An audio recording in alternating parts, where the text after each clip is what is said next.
Hi, Sam Burke, Corporate Chef for Meat and Livestock Australia.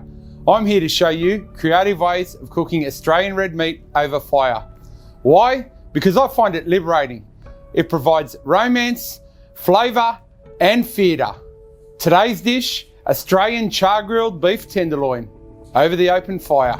So the first thing I'm going to do is I'm going to denude this tenderloin. So I'm going to take this bit of fat straight off the top. So I'll work the knife away from me and back and repeat the process.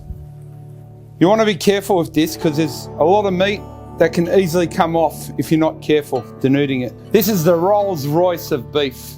It's great for food service. You can get equal portions for your function and guaranteed tenderness every time for your customer. Hence the word tenderloin. What happens when chefs are portioning this tail part doesn't give the same amount of portion as the center cut of the loin. But you can nip that off, whack that on a steak sandwich, absolutely beautiful.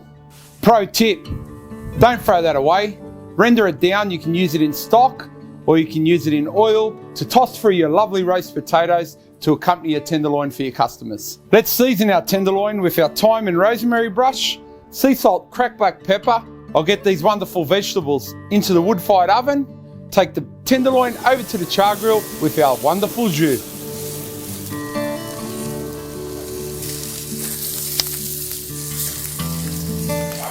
This is where I want to be. Fire, Australian red meat in my backyard.